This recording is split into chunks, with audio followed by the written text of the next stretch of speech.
है। रिजवान जी बहुत ही छोटे परिवार से आते हैं, गरीब तबके से आते हैं। तो पैसा कहाँ से आता है? इतना अच्छा गाड़ी मेंटेन करते हैं, इतना शानो शौकत के साथ चलते हैं, तमाम चीज़ें आपके पास है। 1 लाख रुपए का घड़ी पहने हैं, 20,000 का रेबन का चश्मा लेके घूम रहे हैं। सूचना मिली है और सूत्रों के हवाले से पता चला है कि फिर से जयराम जी के संपर्क में हैं आप और जेल कैंप ज्वाइन करने वाले हैं। वो ये भी गिफ्ट है भाई साहब, पत्रकार महोदय के माध्यम से तमाम लोगों को वो ये मोबाइल भी गिफ्टेड है सुन लीजिए। और ये घड़ी भी हमारे किसने दिया है मैं नाम के साथ बता दूंगा, जिस दिन दिया उस दिन फोटो के साथ दिखा दूंगा, क्योंकि मुझे मालूम है कि रिजवान जिस चीज को पहनेगा, जिस चीज को धारण करेगा वो भी गिफ्टेड, उस पर भी सवाल उठेगा। ये शर्ट जो देख रहे हैं महोदय, ये हमारे मित्र ने दिया है ये शर्ट, और ये जो जीन्स में पहना ये हमारे मामा जी ने दिया है, और ये जो जूता मैं दिखला दूंगा, ये जो जूता है ना हमारे धनबाद के एक मित्र ने दिया है। जिस पूछते हैं लोग कि यार रिजवान जी का गजब का भौकाल है। कभी कभी सब भौकाल में रहते लगता है कि मंत्री जी जा रहे हैं, तो इतना भौकाल बना के गिफ्ट के आइटम पे चल रहे हैं आप। बिल्कुल जेल कैंप वाले आपसे डरते हैं कि नफरत करते हैं कि मोहब्बत करते हैं, ये समझ में हमको नहीं आता है। ये उन लोगों से जाके थोड़ा रिपोर्टिंग कर लीजिए महोदय, वो जेल कैंप वाले बताएंगे आपको कि मुझसे मोहब्बत करते हैं कि नफरत करते हैं कि डरते हैं, ये वो बताएंगे। हेमंत सोरेन जी से बात होती होगी? हमेशा होती है। जयराम जी से? जयराम जी से गाहे बगाहे यदि कभी सत्र चल रहा हो तो उस वक्त मुलाकात हो जाती है, तो फिर वैसी कल्पना जी से? हाँ बिल्कुल। डायलॉग हमको याद है, उसको हम भूल नहीं पाते हैं कि हरे राम हरे हरे जयरामे का चर्चा घरे घरे। कैसे पलट गए, बड़ी मतलब जेल के वालों को दुख होता है, तकलीफ होती है। कुछ तो मजबूरियाँ रही होंगी, कोई यूं ही बेवफा नहीं होते, कुछ तो मजबूरियाँ रही होंगी। भोकाल टीवी से लोग जुड़े हैं तो कुछ तो कारण है, भोकाल टीवी से हटेंगे तो कुछ तो कारण है। बीजेपी और आजसू लगातार कह रही है कि जेल कैंप बीजेपी जेएमएम की बी टीम है, तो ऐसा तो नहीं ना कि जयराम जी और आपका अंदर अंदर सेटिंग है और आप जो है जयराम जी का हेमंत सोरेन से सेटिंग करा के रखे हैं कि जहाँ जहाँ बीजेपी का उम्मीदवार होगा, आजसू का होगा, वहाँ आप एकदम एक प्रत्याशी खड़ा कर देना, 8-10 हज़ार वोट काट देगा, जेएमएम वहाँ से जीत जाएगी। हमको तो लग रहा है कि कुछ ऐसा आप लोग को सेटिंग करके रखे, ऐसी चर्चाएं हो रही है रिजवान कि सोमेश सोरेन को तो मुख्यमंत्री हेमंत सोरेन ने ठग लिए।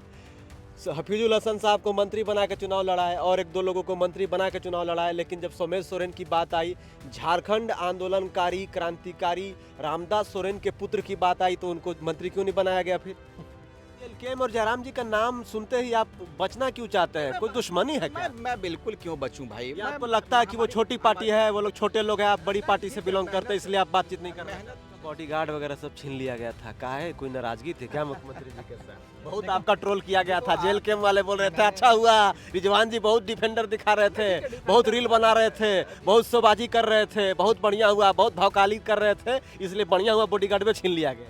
जेएमएम को सींचे हैं, जेएमएम को आगे लेकर आए हैं, और क्या जेएमएम के कार्यकर्ता सब बैल लोग हैं? पर बड़ा लंबा डिस्कशन होगा पत्रकार महोदय। मैं जिस क्षेत्र से संबंध रखता हूं, मैं जिस गृह क्षेत्र टुंडी विधानसभा से संबंध रखता हूं, हमारे अगल बगल की विधानसभाओं से मेरी घनिष्ठता रही है, मेरे लोग हैं, अपने हैं सारे पूरे, जो हमारा जनादेश होना चाहिए, तो पहली प्राथमिकता मुझे वहाँ देनी चाहिए थी, फिर गंडे का एक विकल्प रहता तो सराखों पर करने के लिए। रिजवान दा जेएमएम में तो आप साइड रोल में दिखते हैं, मेन कैरेक्टर में कब आइएगा, मेन लीड रोल में?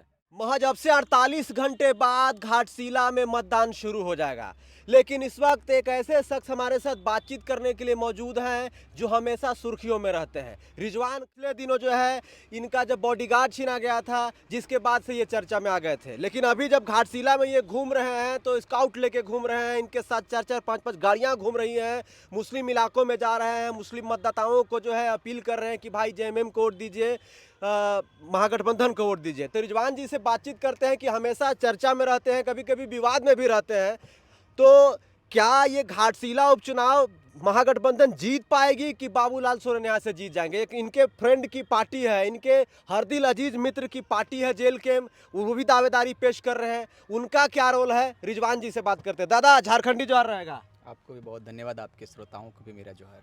पूरा भौकाल बना के घूम रहे हैं घाटशिला में। ये सब आप लोगों का आशीर्वाद है, रामदास सोरेन जी का ऐतिहासिक धरती रहा है, और बाबूलाल सोरेन जी यहाँ पर आप कह सकते हैं कि सिंधमारी करने का प्रयास कर रहा है, तो बिल्कुल आशीर्वाद के साथ रिजवान क्रांतिकारी घाटशिला पर है और विजय का झंडा फहरा कर ही जाएंगे हम लोग। बताइए कि बाबूलाल सोरेन को राज्य के मुख्यमंत्री हेमंत सोरेन साहब बैल बोल दिए, कितना उचित है एक कार्यकर्ता को? क्योंकि एक समय में तो जेएमएम में ही थे बाबूलाल सोरेन, चंपई सोरेन जेएमएम को सींचे हैं, जेएमएम को आगे लेकर आए हैं, और क्या जेएमएम के कार्यकर्ता सब बैल लोग हैं? ये देखिए, इनका नज़रिया आप अलग कर सकते हैं। उन्होंने किसान के एतबार से, मतलब एक जो कृषक होते हैं महोदय, तो कहीं ना कहीं आप इस बात को दूसरे एतबार से सोचिए, आप दूसरे राउंड से सोचिए कि हेमंत सोरेन जी ने कहा कि भाई हमने उनको तैयार किया है। हेमंत सोरेन जी ने कहा कि हमने को तैयार किया है, लेकिन ये जोतने का काम और सिंचाई करने का काम कहाँ से कर रहे हैं? भारतीय जनता पार्टी से। तो कहने का अंदाज उनका दूसरा है, सोचने के जो एग्जाम्पल तो कुछ और भी दिया जा सकता था रिजवान जी। बैल कहने का अर्थ है कि भाई जो सिंचाई के लिए बैल ही आते हैं आजकल, ट्रैक्टर भी कह देते तो लोग। बीजेपी आजसू के लोग कह रहे हैं कि यही तो है जेएमएम में जो कार्यकर्ता होते हैं। हेमंत सोरेन जी जो है एक क्या बोलते हैं, अंग्रेजी शासन हुकूमत करना चाहते हैं, इसलिए अपने कार्यकर्ता को बैल समझते हैं। देखिए अंग्रेज़ी हुकूमत वो लोग पहले कहे कि भाई अंग्रेजी हुकूमत तो आप दिल्ली से चला रहे हो ना, आप जिसको चाहो ईडी भेज दो, जिसको चाहो उसको जेल भेज दो, तो अंग्रेजी हुकूमत कौन चला रहे? भारतीय जनता पार्टी वाले चला रहे। लेकिन मेरी सिर्फ एक बात मुझे कहनी है कि भाई ये रामदास सोरेन की धरती है, और रामदास सोरेन ने बहुत बेहतर तरीके से घाटशिला में अपने विकास के कार्यों को अंजाम दिया है। और बिल्कुल मैं विशेषकर मैं ना भारतीय जनता पार्टी पर बात करना बेहतर समझता हूँ और ना अन्य दल जो यहाँ पर अपने प्रत्याशी को खड़ा अन्य दल किए के आपके हरदिल अजीज जो ठीक है है, जयराम तो उनकी पार्टी है, तो अन्य दल नाम क्या नहीं लेना चाहते हैं? मैं उन पर मैं किसी पर नाम, मैं किन्हीं का नाम लेना मैं सही नहीं समझता हूँ, इसलिए कि भाई मेरा मुकाबला किसी से नहीं है। हम बिल्कुल ऐतिहासिक मतों से जीतेंगे पत्रकार महोदय, और प्रचंड आशीर्वाद घाटशिला की जनता ने सोमेश सोरेन को देने के लिए कमर कस लिया है। आज देख सकते हैं आपके हमारे इस राज्य की नेत्री कल्पना सोरेन जी का भी आगमन हुआ। उन्होंने भी अपने वक्तव्य में सबों को घाटशिला की जनमानस से निवेदन भी किया है कि आप लोग सोमेश सोरेन जी के पक्ष में अपना मतदान करें। हेमंत सोरेन जी भी आए, हम तमाम लोग कार्यकर्ता, पार्टी के पदाधिकारी, मंत्रीगण, तमाम जो भी कार्यकर्ता हैं, हम लोग सब लगे हुए हैं और बिल्कुल आशीर्वाद हम सबों को मिल रहा है। अभी हम अलग अलग जगह पे ग्राउंड रिपोर्टिंग किए, कुछ सुदूर क्षेत्र में, कुछ जो शहरी इलाका है छोटा सा, वहाँ भी हम लोग ग्राउंड रिपोर्टिंग करने का प्रयास किए। ज़्यादातर लोगों का यही कहना है कि रामदास सोरेन जी घाटशिला में कुछ वैसा खास विकास नहीं किए, और सोमेश सोरेन को कोई पॉलिटिकल एक्सपीरियंस नहीं है। बात रही बाबूलाल सोरेन की, तो बाबूलाल सोरेन पिछले 15 सालों से सामाजिक तौर पर यहाँ पर कार्य कर रहे हैं, सामाजिक कार्यकर्ता के तौर पर कार्य कर रहे हैं। कोई गरीब को कुछ ज़रूरत होता है तो बाबूलाल सोरेन इस सब चीज़ों को लेकर देखते हैं, तो इसलिए चाह रहे हैं कि इस बार बदलाव हो यहाँ पे। ये उन जनता, ठीक है, जनता की बात सर आंखों पर हम लोग रखते हैं, और चूँकि झारखंड मुक्ति मोर्चा का हम लोग सिपाही हैं, झारखंड मुक्ति मोर्चा का सिपाही होने के नाते सिर्फ इस बात को कहेंगे पत्रकार महोदय कि बाबूलाल सोरेन जी का जो व्यक्तित्व रहा है, ये पूरे प्रदेश में हम लोग जानते हैं, राज्य में लोग जानते हैं कि बाबूलाल सोरेन जी का उनका जो रोज़मर्रा की जो जीवन रहा है, पिछले जब उनके पिताजी मुख्यमंत्री रहा करते थे या उनके पिताजी मंत्री रहा करते थे, उस दौर में बाबूलाल सोरेन जी का जो अपना एक परिचय है, वो परिचय किस रूप में घाटशिला में है, ये हम लोग सब जानते हैं। तो ऑन द कैमरा मैं बोलना नहीं चाहता हूँ, चूँकि ठीक है उनका अपना एक तरीका हो सकता है, लेकिन रामदास सोरेन जी अपने बेटे को और अपने परिवार को आप कह सकते हैं कि बिल्कुल कह सकते हैं कि सलाहियत उन लोगों के अंदर है, बिल्कुल वो शालीनता है, उनके अंदर कार्य करने की क्षमता है। ठीक है, सोमेश सोरेन जी सक्रिय होंगे, लेकिन हो सके दिखावे की राजनीति ना करते हों, लेकिन सक्रिय हैं। और मैंने भी ग्राउंड पे मैं भी गया हूं, उनके साथ में उनके भाई लोग, सारे लोग सक्रिय रहते हैं। ठीक है, जिम्मेदारियां जब बढ़ती है पत्रकार महोदय, जब जिम्मेदारियां बढ़ जाती है तो अपने जिम्मेदारियों का निर्वहन करने के लिए वो व्यक्ति अपने आप को स्वयं खड़ा कर लेता है। आदरणीय हेमंत सोरेन जी जब गुरुजी रहा करते थे तो आप जान सकते हैं कि गुरुजी के कार्यकाल में हेमंत सोरेन जी बहुत ज़्यादा सक्रिय नहीं थे, लेकिन जैसे ही लगा इनको कि आप सक्रिय होना चाहिए, तो आज देख लीजिए राज्य के मुख्यमंत्री यहाँ पद पर तक विराजे बात हुए आ हैं। गई है रिजवान दा कि सोमेश सोरेन को तो मुख्यमंत्री हेमंत सोरेन ने ठग लिए। हफीजुल हसन साहब को मंत्री बना के चुनाव लड़ा है, और एक दो लोगों को मंत्री बना के चुनाव लड़ा है, लेकिन जब सोमेश सोरेन की बात आई, झारखंड आंदोलनकारी क्रांतिकारी रामदास सोरेन के पुत्र की बात आई, तो उनको मंत्री क्यों नहीं बनाया गया फिर? देखिए ये बड़ा विषय आपने कहा है कि भाई मंत्री क्यों नहीं बनाया गया। देखो पार्टी का जो प्रोटोकॉल होता है, क्या ठीक है, मुसलमान मुस्लिम मैं- समाज से हेमंत सोरेन को ज्यादा लगाव है क्या, ज्यादा मोहब्बत है नहीं, क्या नहीं, नहीं, आदिवासियों नहीं, से? आदिवासी हो, दलित हो, चाहे जिस समाज तो से हो, आदिवासी बेटे को क्यों नहीं बनाया गया मंत्री? मैं बता रहा हूँ कि देखो हम लोगों का एक सिद्धांत है कि पार्टी का जो आदेश होता है, पार्टी सर्वोपरि होता है। मैं भी एक पार्टी का कार्यकर्ता हूँ और सोमेश सोरेन साहब भी पार्टी के कार्यकर्ता हैं। आज जो मंत्री के पद पर विराजे हुए वो भी पार्टी के कार्यकर्ता हैं। पार्टी का एक सिपाही है। पार्टी का जो गाइडलाइन होता है, पार्टी का जो आदेश होता है, उस आदेशानुसार हम अपने आप को ढालते हैं। बहुत सारे लोग मुझ पर भी टिप्पणी करते हैं, रिजवान जी क्या है भाई? रिजवान क्रांतिकारी अपने पार्टी का सक्रिय एक सदस्य है। राजनीतिक में पहले सदस्य होते हैं, राजनीतिक में पहले आप सिपाही के रूप में आएंगे, फिर सिपाही होने के नाते आप अपने कर्तव्यों का निर्वहन करेंगे। पार्टी को लगेगा कि फला व्यक्ति को फला जगह पर रखना चाहिए, तो पार्टी अपनी जिम्मेदारियों को देने का काम करता है। सौम्य सोरेन जी को पार्टी ने जिम्मा दिया कि विधायक बने, हो सके बाद के जो फैसले होंगे वो हमारे आला कमान करेंगे, केंद्रीय अध्यक्ष करेंगे, आदरणीय मुख्यमंत्री महोदय करेंगे। हो सके बाद में कुछ प्रोटोकॉल, कुछ नियम हो सकता है, ये पार्टी का ये सब प्रोटोकॉल नियम हफीजुल हसन के साथ क्यों नहीं था? हो सके उस वक्त का मामला कुछ और होगा, हो सके दूसरे निगाह से यदि हम देखते हैं तो हो सके उस वक्त का मामला कुछ और हो सकता है, जिस वजह से उनको मंत्री पद पहले शपथ दिलाया हो।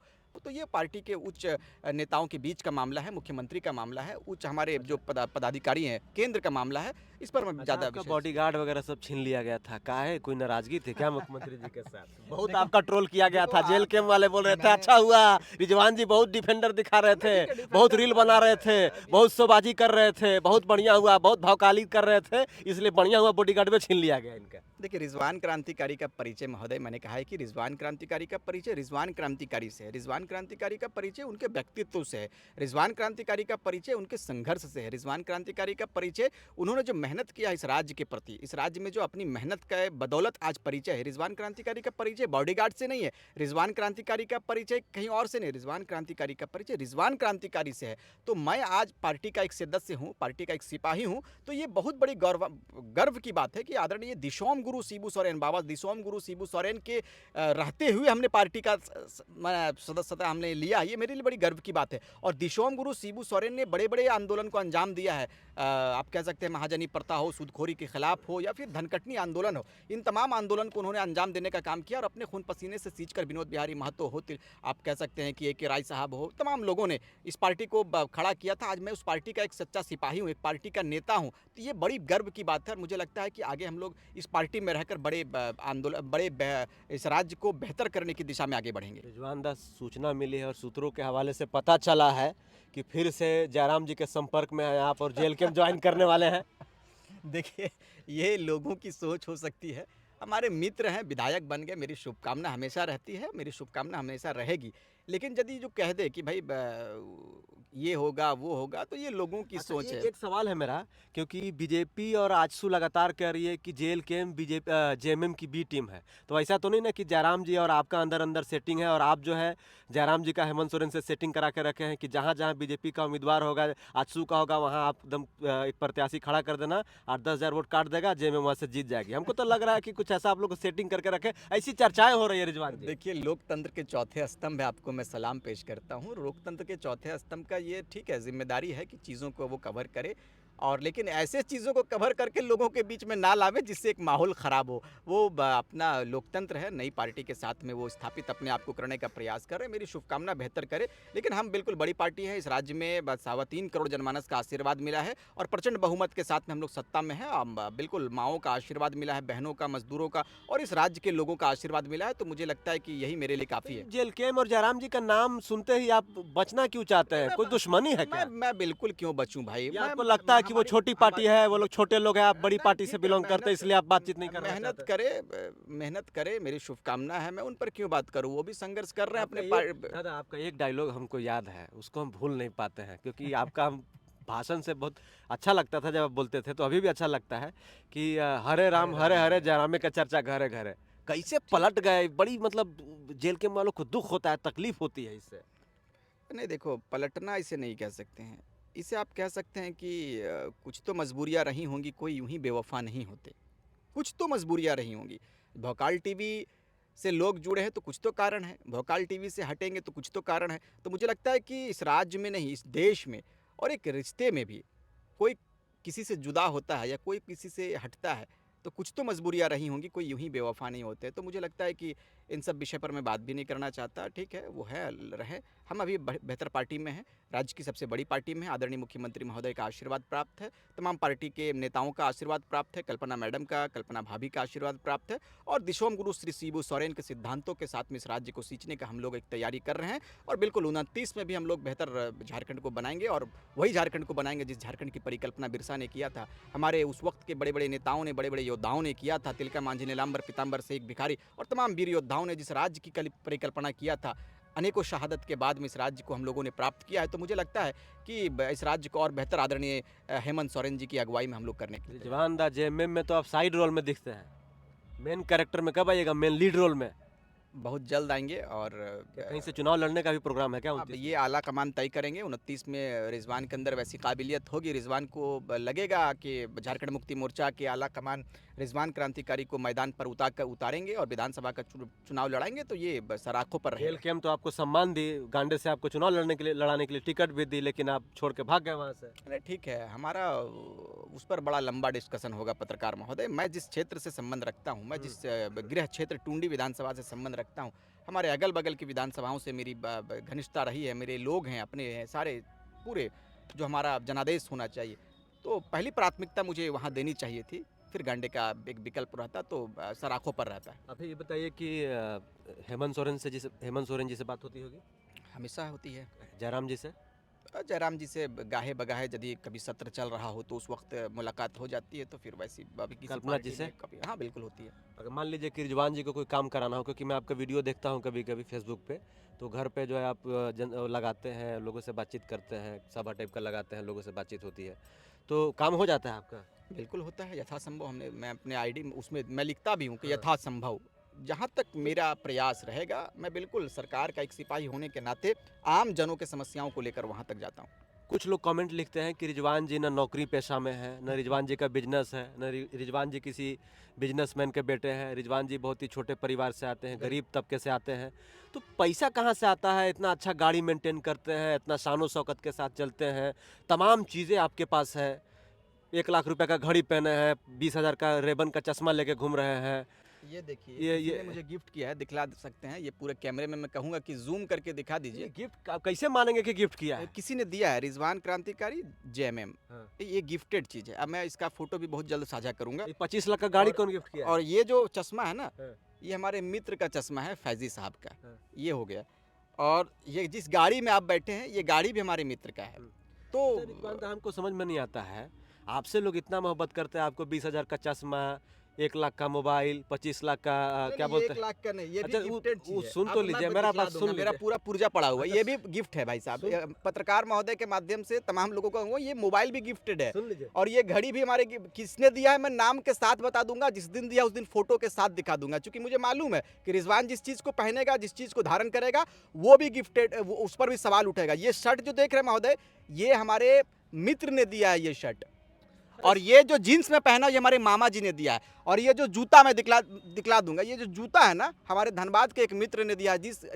जिस शोरूम से लिया, उस शोरूम से आप पता कर लीजिए। सर समझ में हमको ये नहीं आ रहा है, आपकी तमाम चीजों पर जो है किसी न किसी का हक अधिकार है, बिल्कुल, दिया किसी ने हुआ है। कोई ना कोई गिफ्ट किया, हम लोग को कोई कलम भी गिफ्ट नहीं देता है। नहीं, मैं दे दूंगा ना भाई, आप नहीं, हमारे हाँ, तो भाई हैं, नहीं, हम देंगे बिल्कुल लेकिन देंगे। सवाल यही पूछते हैं लोग कि यार रिजवान जी का गजब का भौकाल है, कभी कभी सब भौकाल में रहते लगता है कि मंत्री जी जा रहे हैं, तो इतना भौकाल वाला के गिफ्ट के आइटम पे चल रहे हैं आप। नहीं, बिल्कुल चलते हैं। और बिल्कुल अभी भी हम कह सकते हैं इस विषय को कि हमारे साथ जितने सहयोगी हमारे साथ आए, कोई सिल्ली से आए हैं, कोई धनबाद से, कोई मुरी से, सारे लोग हमारे साथ में, ये लोग मेरे चाहने वाले हैं। रांची से चले हुए कुछ साथी हमारे साथ में, तो ये लोग ये प्यार है, मोहब्बत है, और सबों का मोहब्बत का मैं सम्मान करता हूँ। रिजवान क्रांतिकारी लोगों के बीच में है। मुस्लिम समाज वोट करेगा जय में? बिल्कुल। अरे मुस्लिम समाज ही क्यों, सारे समाज के लोग झारखंड मुक्ति मोर्चा को बिल्कुल चुन चुका है। और 11 तारीख को बिल्कुल बटन दबाकर झारखंड मुक्ति मोर्चा, आपके चैनल के माध्यम से भी मैं अपील करूंगा हाथ जोड़कर कि 2 नंबर जो स्थान है, 2 नंबर पर चुनाव चिन्ह तीर धनुष छाप पर बटन दबाकर हमारे गुरुजी को सच्ची श्रद्धांजलि आप अर्पित करेंगे, हमारे रामदास सोरेन साहब को सच्ची श्रद्धांजलि करें, और प्रचंड बहुमत के साथ में सोमेश सोरेन जी को सदन भेजने का घाटशिला के लोग काम करेंगे। जी, हमारे साथ बातचीत करने के लिए रिजवान क्रांतिकारी थे, जेएमएम के नेता है, शानो शौकत के साथ जो है अपनी जीवन अभी बिता रहे हैं। हालांकि ग्राउंड पे भी रहते हैं, लेकिन इनका अलग लेवल का भौकाल है। अरे एगो सवाल बनता है, जेल कैम वाले आपसे डरते हैं कि नफरत करते हैं कि मोहब्बत करते हैं, ये समझ में हमको नहीं आता है। ये उन लोगों से जाके थोड़ा रिपोर्टिंग कर लीजिए महोदय, वो जेल कैम वाले बताएंगे आपको कि मुझसे मोहब्बत करते हैं कि नफरत करते हैं कि डरते हैं, ये वो बताएंगे। चलिए, बाकी बातचीत कैसी लगी हमें ज़रूर कमेंट करके बताइए। बाकी 48 घंटे बाद जो है घाटशिला में जो है मतदान होने वाला है। बढ़ चढ़कर मतदान में हिस्सा लीजिए। जो पार्टी अच्छी लगे, जो नेता अच्छा लगे, आप उसको वोट करिए, वोट ज़रूर कीजिए, ये मेरा अपील है। और 14 तारीख को जब नतीजे आएंगे तो पता चल जाएगा कि कौन कितना पानी में है। अभी तो सब कह रहा है कि हमारा जो हम चुनाव जीत रहे हैं, हम भारी मत से चुनाव जीत रहे हैं। कोई नहीं कह रहा है कि मेरा जमानत जब्त होगा, कहना भी नहीं चाहिए। बाकी 14 तारीख को पता चल जाएगा कौन कितना पानी में है। इस वीडियो को देखने के लिए जोहार, नमस्कार, धन्यवाद।